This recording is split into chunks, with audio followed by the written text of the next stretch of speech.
ME 203 engineering material and manufacturing process जो subject है उसमें आज हम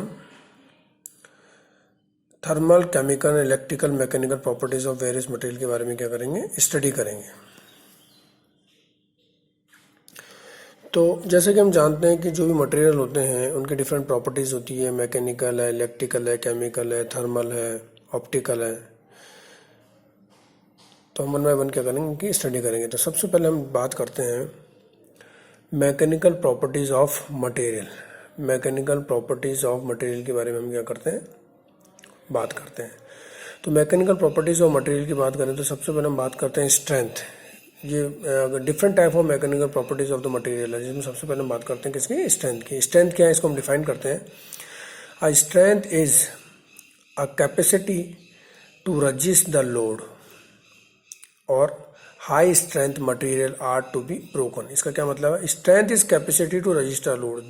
कोई भी मटेरियल की स्ट्रेंथ, किसी मटेरियल की स्ट्रेंथ उतनी ज़्यादा होगी जितनी ज़्यादा वो रजिस्टर लोड। अगर किसी मटेरियल के ऊपर अगर लोड अप्लाई किया जाता है तो जितना ज़्यादा उसको सहन कर सकता है, रजिस्ट कर सकता है, वही उसकी क्या होगी, स्ट्रेंथ होगी। जो जितना ज़्यादा लोड रजिस्ट करेगा उसकी स्ट्रेंथ क्या होगी, उतनी ही ज़्यादा होगी। High strength material are hard to be broken. और जितनी ज़्यादा इसकी स्ट्रेंथ होगी उसको ब्रेक करना क्या करना उतना ही क्या होगा, मुश्किल होगा। और इसको हम डिफाइन कर सकते हैं, the ability to withstand the apply forces without failure और plastic deformation. Means plastic deformation और फेलियर होने से पहले उस पर जितना ज़्यादा वो फोर्स क्या कर सकता है, रजिस्ट कर सकता है, सहन कर सकता है, वही उसकी क्या, वो एबिलिटी क्या होगी, स्ट्रेंथ होगी। मीन्स जितना ज़्यादा फोर्स वो रजिस्ट कर सकता है, सहन कर सकता है बिफोर फेलियर और प्लास्टिक डिफॉर्मेशन, वही क्या होगी, उसकी स्ट्रेंथ होगी। स्ट्रेंथ काफ़ी प्रकार की होती है, जैसे कि impact strength, tensile strength, yield strength, fatigue strength. तो अभी हम लोगों को जस्ट स्ट्रेंथ के बारे में समझना है कि स्ट्रेंथ क्या है। तो जस्ट सिंपल स्ट्रेंथ को हम समझ सकते हैं कि strength is the capacity to resist the load. Load को रजिस्ट करने की, सहन करने की जो क्षमता है उसी को हम क्या बोलते हैं, स्ट्रेंथ बोलते हैं। जैसे एग्जांपल की अगर अपन बात करें, जैसे ग्लास इजीली टू ब्रोकन। कोई भी कांच का ग्लास है वो इजीली क्या हो जाता है, ब्रेक हो जाता है, तो इसकी स्ट्रेंथ क्या हो गई, कम हो गई। बट अगर कांच को अपन बैंड करने की कोशिश करें तो बैंड नहीं होगा, तो उसकी स्टिफनेस क्या होगी, ज़्यादा होगी। तो अगर स्ट्रेंथ की बात करें तो हम सिंपल कह सकते हैं कि जो इजीली ब्रोक हो रहा है, कांच इजीली ब्रोक हो रहा है, इसलिए इसकी स्ट्रेंथ क्या है, कम है। क्लियर। तो आप लोगों को स्ट्रेंथ क्या हो गई, क्लियर हो गई होगी। बाकी ये जो हमारा जो दूसरा सब्जेक्ट है ME 201 स्ट्रेंथ ऑफ मटेरियल, उसके बारे में वहाँ पर आप इसको और भी डिटेल में स्टडी करेंगे। दूसरी प्रॉपर्टी हम लेते हैं स्टिफनेस। स्टिफनेस क्या है, stiffness is the rigidity of an object. High stiffness material are hard to be deform. तो सिंपली स्टिफनेस क्या है, stiffness is the rigidity of an object. किसी भी ऑब्जेक्ट की क्या है, एक रिजिडिटी है। रिजिडिटी से मतलब क्या है, और high stiffness material are hard to deform. और जो जिसकी जितनी ज़्यादा स्टिफनेस होगी उतनी ज़्यादा क्या होगा, डिफॉर्म क्या होगा, बड़ी मुश्किल से होगा। इसको हम और अच्छी तरह से समझ सकते हैं, स्टिफनेस क्या होती है। हम इसको इस तरह से बता सकते हैं कि the ability to resist the bending और deformation of elastic body when stress is applied. Means जब भी किसी इलास्टिक बॉडी के ऊपर अगर स्ट्रेस अप्लाइड किया जाता है तो उस बॉडी की क्या एबिलिटी है, रजिस्ट करने के लिए बेंडिंग और डिफॉर्मेशन को। अगर किसी भी इलास्टिक बॉडी के ऊपर अगर हम स्ट्रेस लगाएं, फोर्स लगाएं, तो उसकी क्या एबिलिटी है, वो किस लिमिट तक उसको रजिस्ट कर सकती है, डिफॉर्म नहीं होना चाहती है, वो क्या कहलाएगी, स्टिफनेस कहलाएगी। उसकी एबिलिटी क्या कहलाएगी, स्टिफनेस कहलाएगी। जैसे मान लीजिए कोई अगर स्प्रिंग है, स्प्रिंग क्या हो जाएगी, ईजिली क्या हो जाएगी, डिफॉर्म हो जाएगी, खिंच जाएगी, कंप्रेस हो जाएगी, तो इजीली हो जाती है। तो easily spring easily to deform, तो इसलिए इसकी स्टिफनेस क्या हो जाएगी, कम हो जाएगी। क्यों, क्योंकि ये जब इजीली डिफॉर्म हो रहा है, हम क्या कह रहे हैं, ability to resist the bending और deformation of elastic body when stress is applied. जब भी किसी बॉडी पर स्ट्रेस से फोर्स अप्लाई किया जाता है तो उसकी एबिलिटी क्या है, रजिस्ट करने की। जितनी ज़्यादा उसकी एबिलिटी होगी उसको रजिस्ट करने की, मतलब डिफॉर्म नहीं होगा। अगर फोर्स तो अप्लाई करें अपन, बट वो डिफॉर्म नहीं हो, तो ऐसी एबिलिटी क्या कहलाएगी, उसकी स्टिफनेस कहलाएगी। बट स्प्रिंग है, स्प्रिंग तो क्या होती है, इजीली क्या हो जाती है, डिफॉर्म हो जाती है, खिंच जाती है, कंप्रेस हो जाती है, तो उसकी स्टिफनेस क्या है, कम है। तो इसलिए स्प्रिंग इजीली डिफॉर्म, इसलिए उसकी स्टिफनेस क्या है, कम है। तो स्टिफनेस दो प्रकार की होती है, जैसे रोटेशनल स्टिफनेस और एक्सियल स्टिफनेस। इसको आगे हम क्या करेंगे, स्टडी करेंगे। बट अगर स्प्रिंग की अगर बात करें, तो स्प्रिंग क्या है, डिफिकल्ट टू ब्रेक। वो इजीली ब्रेक नहीं होती। अगर आप इसको कंप्रेस करेंगे, कंप्रेस हो जाएंगे, खींचेंगे तो खींच जाएंगे, बट टूटती नहीं है। तो इसका मतलब इसकी स्ट्रेंथ क्या है, ज़्यादा है। या अपन इसको और इस तरह कह सकते हैं कि अपोजिट टू फ्लेक्सिबल। फ्लेक्सिबल का जो अपोज है मोर, ये अपोजिट टू फ्लेक्सिबल है stiffness, means more flexible less stiffness. Spring क्या है, मोर फ्लेक्सिबल है, तो वो लेस क्या है, स्टिफ है। तो फ्लेक्सिबिलिटी स्टिफनेस के क्या है, जस्ट अपोजिट है। तो जस्ट सिंपल स्टिफनेस को हम कह सकते हैं कि it's ability to resist the bending और deformation of elastic body when stress is applied. जब भी अगर हम किसी बॉडी के ऊपर स्ट्रेस अप्लाई करेंगे, फोर्स अप्लाई करेंगे, तो उसकी टेंडेंसी क्या है, डिफॉर्म होने की। अगर वो ज़्यादा से ज़्यादा रजिस्ट कर रहा है डिफॉर्म होने को, तो उसकी क्या होगी, स्टिफनेस भी क्या होगी, ज़्यादा होगी। इसके बाद में थर्ड प्रॉपर्टी है, that is the hardness. Hardness क्या होती है, हार्डनेस की अगर हम बात करें तो रजिस्टेंस टू स्क्रैचिंग, कटिंग और अब्रेशन। किसी मटेरियल के ऊपर अपन मान लीजिए कि स्क्रैच करें, कटिंग करने की कोशिश करें, तो उसका जितना ज़्यादा रेजिस्टेंस होगा उसके प्रति, मतलब वो आसानी से अगर स्क्रैच नहीं हो रहा तो ज़्यादा हार्ड होगा, तो रेजिस्टेंस जितना ज़्यादा होगा उतना ज़्यादा उसकी हार्डनेस क्या होगी, ज़्यादा होगी। इसको और डिफाइन कर सकते हैं, the ability to resist the material to plastic deformation by indentation और प्रेशर। इसका मतलब क्या है, ability to resist the material to plastic deformation और इंडेंटेशन और प्रेशर। मतलब कोई भी मटेरियल है जिसको कि हम प्लास्टिक डिफॉर्मेशन में करना चाहते हैं, किसके थ्रू, प्रेशर और इंडेंटेशन के थ्रू। अगर हम किसी मटेरियल के ऊपर प्रेशर लगाते हैं, मान लीजिए इंडेंटेशन करते हैं और चाहते हैं कि प्लास्टिक डिफॉर्मेशन में आ जाए, बट मटेरियल की प्रॉपर्टी ऐसी है कि ज़्यादा से ज़्यादा उसको रजिस्ट करा हुआ नहीं आना चाहता, तो उसकी हार्डनेस क्या होगी, ज़्यादा होगी। इसमें और अपन डिफाइन कर सकते हैं, affected by the strength, not easily deform, scratch approve. Means अगर उसकी स्ट्रेंथ ज़्यादा है तो उसकी हार्डनेस भी क्या होगी, ज़्यादा होगी। वो इजीली क्या होगा, स्क्रैच नहीं कर सकते, उसको कट नहीं कर सकते हैं अपन। इसका एग्जांपल बात करें, जैसे डायमंड है, क्वार्ट्ज है, ठीक है, डायमंड बना के बताया हमने, तो डायमंड है, क्वार्ट्ज है, तो इसकी हार्डनेस क्या होती है, ज़्यादा होती है। क्यों, क्योंकि आप इसको स्क्रैच नहीं कर सकते हैं, इसके आप कटिंग करना बड़ा मुश्किल होता है। तो इसकी ability to resist the material जो है टू प्लास्टिक डिफॉर्मेशन जो है बाय इंडेंटेशन और प्रेशर, वो क्या है, ज़्यादा है, इसलिए इसकी हार्डनेस क्या है, ज़्यादा है। तो सिंपली हार्डनेस क्या है, hardness is the ability to resist the material to plastic deformation by indentation और प्रेशर। क्लियर। इसके बाद में नेक्स्ट प्रॉपर्टी लेते हैं, दैट इज द टफनेस। ठीक है, टफनेस लेते हैं। टफनेस क्या है, देखिए समझिए इसको, रेजिस्टेंस टू ब्रेकिंग और फ्रैक्चरिंग और क्रैकिंग। मतलब किसी भी मटेरियल को अगर हम ब्रेक करना चाहें, फ्रैक्चर करना चाहें, क्रैक करना चाहें, तो उसके प्रति जो रेजिस्टेंस है मटेरियल का, वो क्या कहलाएगा, टफनेस कहलाएगा। इसको और अच्छी तरह समझ सकते हैं हम, ability of a material to deform plastically and absorb energy before fracture. इसका मतलब क्या है, ability of material to deform plastically, मतलब मटेरियल जो है उसकी क्या एबिलिटी है जिससे कि वो प्लास्टिक में तो एक तो डिफॉर्म हो जाए, प्लास्टिक डिफॉर्म हो जाए मीन्स परमानेंटली वो क्या हो जाए, डिफॉर्म हो जाए और एब्जॉर्ब कर ले एनर्जी बिफोर द फ्रैक्चर।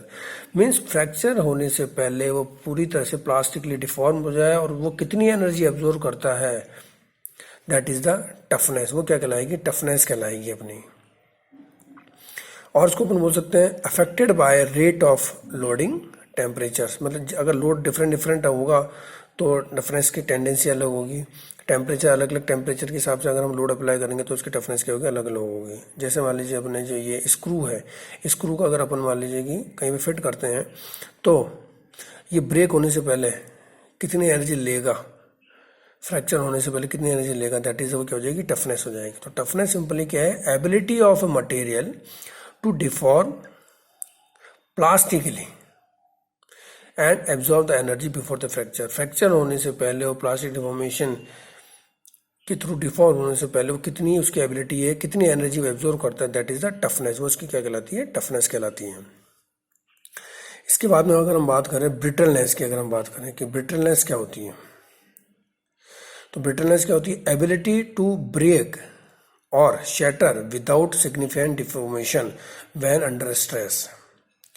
जब भी किसी ऑब्जेक्ट के ऊपर अगर स्ट्रेस लगाया जाता है, लोड लगाया जाता है, तो उसकी क्या एबिलिटी है, एबिलिटी टू ब्रेक और शैटर विदाउट सिग्निफिकेंट डिफॉर्मेशन। मतलब वो डिफॉर्मेशन होने के बारे में नहीं बताएगा।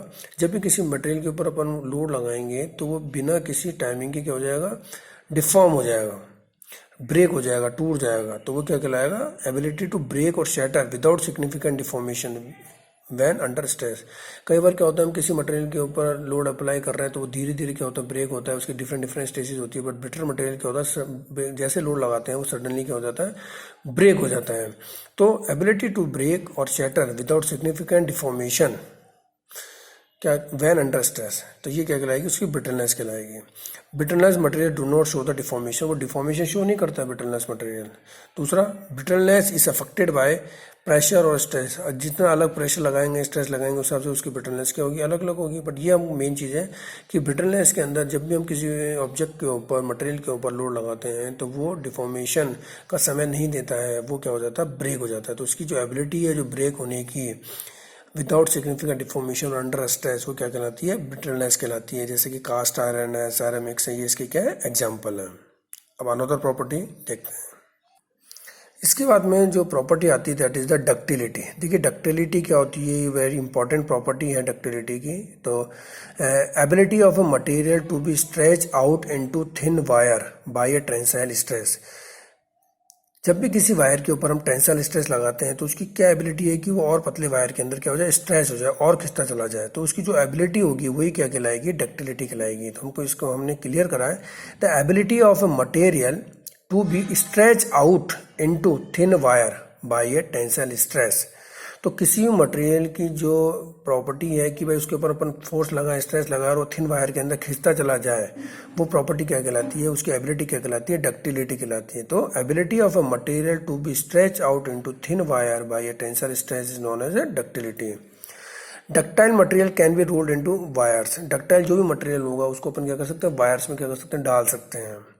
ये इसकी प्रॉपर्टी होती है। Ductility is affected by the grain size. वो ग्रेन साइज के हिसाब से डक्टिलिटी क्या होती है, अफेक्टेड होती है। इसके एग्जांपल देखें, जैसे कॉपर है, कॉपर के वायर्स बनते हैं, रॉट आयरन के वायर्स बनते हैं, लो कार्बन स्टील, ये इसके क्या एग्जांपल है। तो ductility simply is ability of a material to be stretch out into the thin wire by a tensile stress. Clear. इसके बाद में नेक्स्ट प्रॉपर्टी आती है दैट इज द मैलिएबिलिटी, तन्यता भी। मैलिएबिलिटी क्या होती है, देखिए ability of a material to deform and shaped under compressive stress.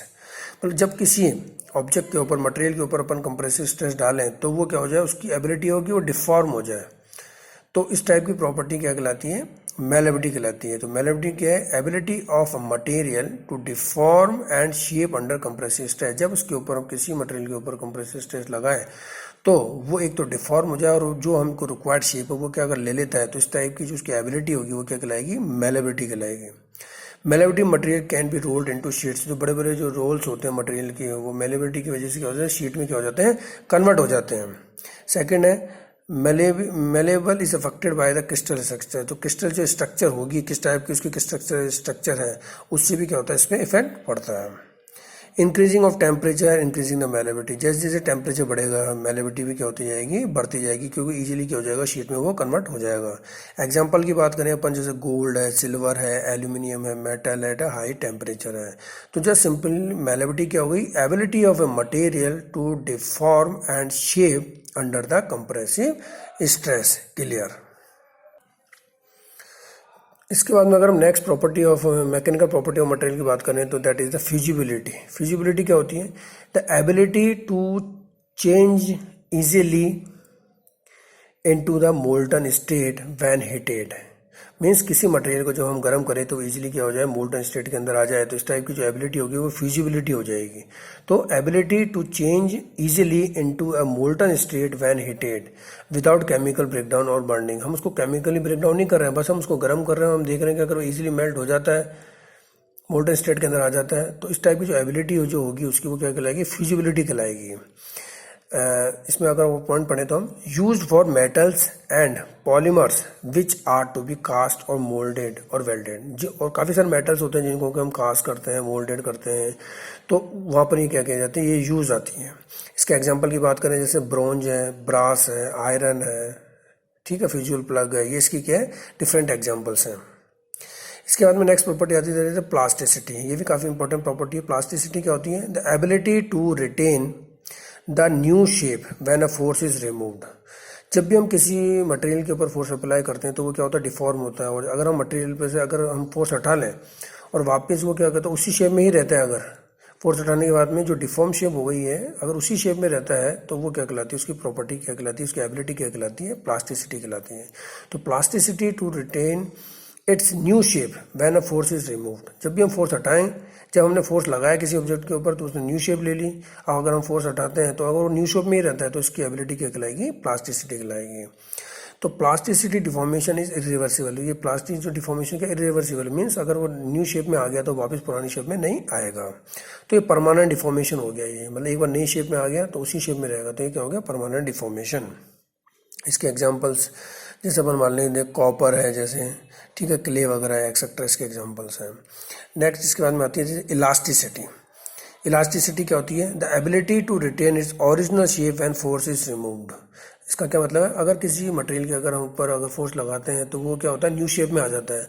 पर जैसे अगर हमने फोर्स हटाया और वापस अगर ओरिजिनल शेप में आ जाता है, जो पहले वाली जो शेप थी अगर उसी में आ जाता है, तो इस टाइप की जो एबिलिटी होगी वो क्या कहलाएगी? उसकी इलास्टिसिटी कहलाएगी। तो elasticity to return its original shape when a force is removed. Elastic deformation is reversible means वो वापस उसी शेप में आ जाता है। इसलिए ये जो इलास्टिक जो प्रॉपर्टी है ये वो क्या है? इलास्टिसिटी क्या है? डिफॉर्मेशन क्या है? रिवर्सिबल है। टेम्परेरी डिफॉर्मेशन कहेंगे, परमानेंट नहीं है, ये टेम्परेरी डिफॉर्मेशन है। इसके एग्जांपल जैसे रबड़ है, स्प्रिंग्स है, माइल्ड स्टील है, इसके क्या एग्जांपल है? जैसे बलून है, मान लीजिए बलून में हवा भर दी और हवा भरने के बाद में फूल गया, न्यू शेप में आ गया, बट जैसे हवा निकाल देंगे तो ओरिजिनल शेप में आ जाएगा। तो बलून भी ये इसकी जो प्रॉपर्टी कहलाएगी बलून की वो क्या कहलाएगी? इलास्टिसिटी कहलाएगी। ठीक है, तो ये हो गई इलास्टिसिटी। अब हम नेक्स्ट प्रॉपर्टी के बारे में स्टडी करते हैं। Next property is the flexibility. Flexibility क्या होती है? द एबिलिटी टू बेंड और deform in response to a applied force. इसका मतलब क्या? अगर हम फोर्स अप्लाई कर रहे हैं तो उस डायरेक्शन के अंदर वो क्या हो रहा है? बेंड हो रहा है और डिफॉर्म हो रहा है अगर, तो इस टाइप की जो उसकी एबिलिटी होगी मटेरियल की वो क्या होगी? फ्लेक्सिबिलिटी होगी। तो फ्लेक्सिबिलिटी सिंपली क्या है? द एबिलिटी टू बेंड और deform in response to the applied force. इसके अंदर और हम डिस्कस कर सकते हैं कि flexibility is how much a material can be repeated breaking. Flexibility is how much a material can be repeat breaking. बस अगर हम बार बार किसी मटेरियल को ब्रेक कर रहे हैं तो वो कितना ज़्यादा उसके अंदर डिफॉर्म हो रहा है, तो उसकी वो क्या होगी? क्वालिटी क्या कहलाएगी? उसकी फ्लेक्सिबिलिटी कहलाएगी। उतना ज़्यादा ही, जितना ज़्यादा वो ब्रेक होगा फोर्स लगाने के ऊपर, डिफॉर्म होगा, उतनी ज़्यादा उसकी फ्लेक्सिबिलिटी होगी। जैसे प्लास्टिक है, रबड़ है, इलास्टिक रबड़ है, इलेक्ट्रिकल वायर है, जितना ज़्यादा खींचेंगे अपन उसको क्या हो जाएंगे? वो डिफॉर्म होता जाएगा। तो फ्लेक्सिबिलिटी क्या होगी? एक तरह से द एबिलिटी टू बेंड और deform in response to the applied force. जैसे जैसे फोर्स अप्लाई करते जा रहे हैं वो क्या होता है? डिफॉर्म होता जा रहा है और बैंड होता जा रहा है। तो इस टाइप की जो एबिलिटी होगी मटेरियल की वो क्या होगी? फ्लेक्सिबिलिटी होगी। इसके अंदर जो नेक्स्ट प्रॉपर्टी आती है that is the creep. Creep क्या है? ये भी काफ़ी इंपॉर्टेंट प्रॉपर्टी है मटेरियल की। Slow and gradual deformation of a material with respect to time. इसमें फैक्टर आ जाता है टाइम।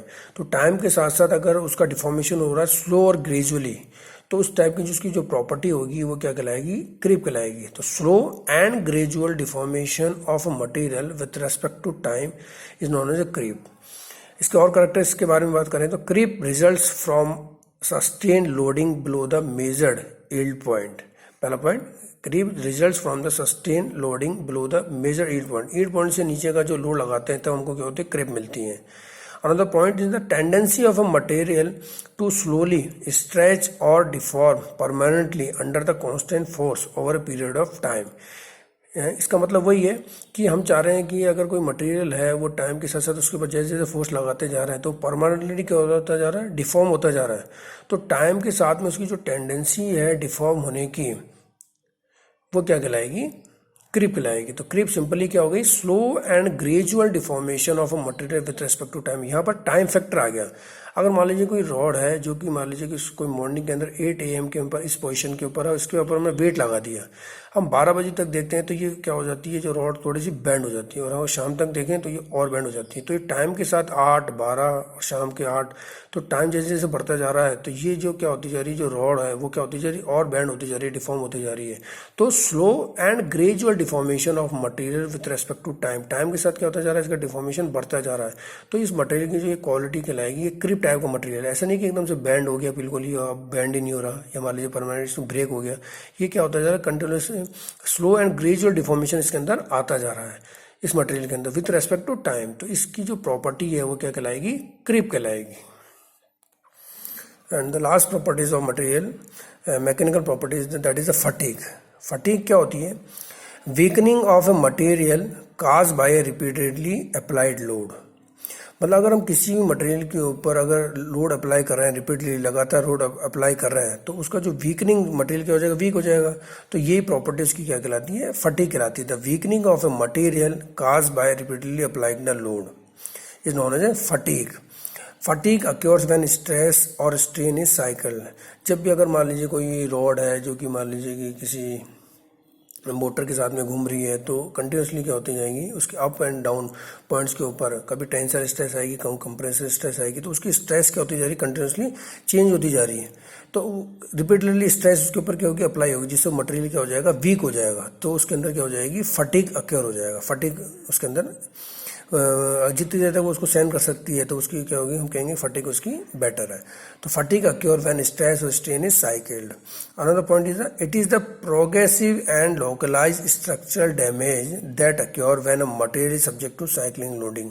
मीन्स अगर किसी भी ऑब्जेक्ट के ऊपर अगर साइक्लिंग लोडिंग लग रही है, कभी उसके ऊपर स्ट्रेस आ रही है, कंप्रेसिव स्ट्रेस, कभी टेंसर स्ट्रेस, कभी टेंसर स्ट्रेस, कभी कंप्रेसिव, पर्टिकुलर पॉइंट के ऊपर, किसी रॉड के पर्टिकुलर पॉइंट के ऊपर अगर कभी टेंसर आ रही है, कभी कंप्रेसिव, अनदर पॉइंट पे कभी टेंसर आ रही है, कंप्रेसिव, मतलब स्ट्रेसेस क्या होती जा रही है, कंटिन्यूसली चेंज होती जा रही है। तो स्ट्रेसेस कंटिन्यूसली चेंज होती जा रही है, तो वो एक पर्टिकुलर टाइम पे जाकर के उसके ब्रेक होने के चांसेस होते हैं। बट कब तक वो ब्रेक होता है, ठीक है, उसको वो जो उसकी प्रॉपर्टी होगी वो क्या कहलाएगी, फटीग कहलाएगी। तो फटीग क्या है, weakening of a material cause by repeatedly applied load. तो जब भी अप्लाइड लोड किया जाएगा मटेरियल क्या होगा, वीक होगा, तो वो क्या होगा, फिर वीक होता जाएगा। तो इस टाइप की जो प्रॉपर्टी होगी उसकी वो क्या कहलाएगी, फटीग कहलाएगी। ठीक है, तो आज हमने क्या किया, डिफरेंट मैकेनिकल प्रॉपर्टीज के बारे में क्या किया, हमने स्टडी किया। डिफरेंट मैकेनिकल प्रॉपर्टीज के बारे में हमने क्या किया, स्टडी किया। इसमें सबसे पहले हमने स्ट्रेंथ के बारे में डिस्कस किया कि what is the strength. Then हमने स्टिफनेस के बारे में डिस्कस किया कि व्हाट इज द स्टिफनेस। इसके बाद में हमने हार्डनेस के बारे में डिस्कस किया कि भाई हार्डनेस क्या होती है, हार्डनेस के बारे में हमने डिस्कस किया। देन टफनेस, देन ब्रिटलनेस, इसके बाद में हमने डक्टिलिटी, मैलेबिलिटी के बारे में डिस्कस किया। देन हमने फिजिबिलिटी, प्लास्टिसिटी, इलास्टिसिटी के बारे में डिस्कस किया। और लास्ट में हमने इसके बाद में हमने फ्लेक्सिबिलिटी, क्रिप के बारे में डिस्कस किया। और देन हमने फटीग के बारे में डिस्कस किया। तो ये सारी की सारी जो प्रॉपर्टीज़ हैं ये क्या है, मैकेनिकल प्रॉपर्टीज़। सारी सारी जो प्रॉपर्टीज़ हैं ये क्या है, मैकेनिकल प्रॉपर्टीज़ ऑफ मटेरियल है। अब नेक्स्ट टाइम पर हम जो इसके अनदर प्रॉपर्टीज़ है, जैसे कि electrical properties, chemical properties, general properties, इनको क्या करेंगे, डिस्कस करेंगे। तो आप लोगों को ये समझ में आए होंगे डिफरेंट प्रॉपर्टीज़। तो हम नेक्स्ट टाइम पे डिफरेंट प्रॉपर्टीज़ क्या करेंगे, डिस्कस करेंगे। Thank you.